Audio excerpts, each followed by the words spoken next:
Have you ever heard of Hawthorne House? No? Well, let me tell you the story. It's been standing empty for decades, but there's a reason for that. If you're ever driving down Route 78 past the thick forest and you see it in the distance, you better keep your eyes on the road. Don't even look at it, trust me. This isn't just any old haunted house.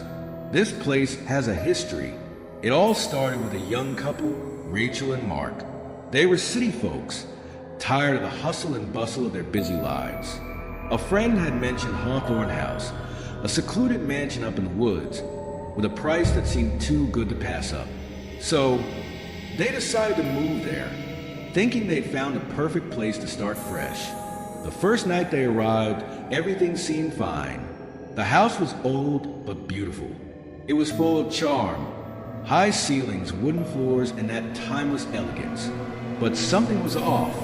There was an oppressive silence, a heaviness in the air. As the evening wore on, Rachel went to explore the old house while Mark unpacked the boxes. It didn't take long for her to feel like something was watching her. A cold breeze swept across the hallway, even though all the windows were closed.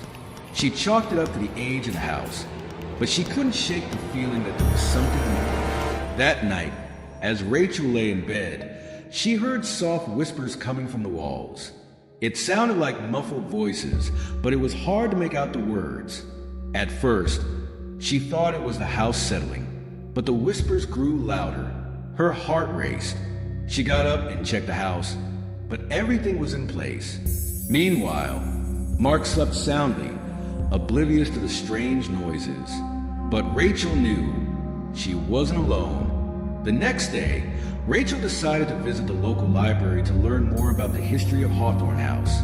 The librarian, an older woman with a stern look, seemed to hesitate before speaking. "Are you sure you want to know?" she asked, her voice low. Some stories are better left untold. Rachel was persistent, so the librarian reluctantly led her to a dusty old book. It was about the Hawthorne family, the original owners of the house. They were wealthy, influential, but their success came at a terrible cost. The family had been known for making dark pacts with mysterious figures in exchange for their fortune. It was said that they made deals with something not human. The house was cursed, bound by a pact that would never allow the souls of the Hawthorne family to rest. Rachel's eyes widened as she read further. The last page mentioned that every person who tried to live in the house after the family's death had mysteriously disappeared or gone mad. That night, as Rachel and Mark settled in for bed, things took a darker turn. The whispers grew louder, and the temperature dropped drastically. Suddenly, the door slammed shut, trapping them inside their bedroom.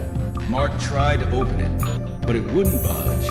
Out of the corner of her eye, Rachel saw something move. The shadows in the corner of the room shifted unnaturally, twisting and writhing. The air felt thick, suffocating. She could barely breathe. Then she saw it. A figure, dark and formless, appeared before her. It was no human, but something else. The whispers turned into a guttural growl. The figure spoke in a voice that was not its own. "Leave, or you will join us." In a panic, Rachel grabbed Mark, pulling him away from the door. The house groaned as if it were alive, trying to trap them. They rushed down the stairs, only to find the front door locked. It wouldn't open. The shadows in the hallway seemed to stretch toward them, blocking every exit. Rachel remembered the book, the pact, the curse.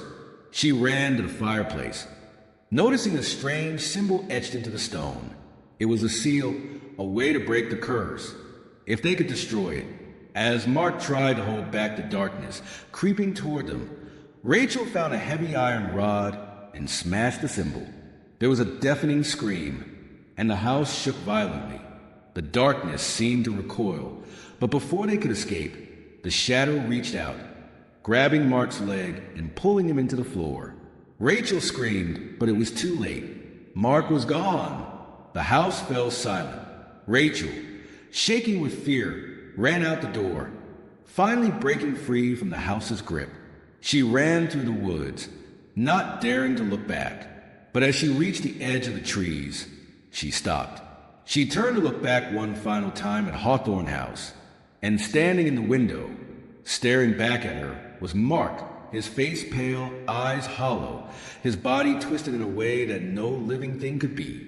He mouthed the words, "You shouldn't have left." Rachel, she never spoke about what happened that night. No one ever heard from her again. As for the house, well, it still stands, empty, waiting for its next victim. If you ever find yourself on Route 78, just don't look at Hawthorne House. It might just be waiting for you too.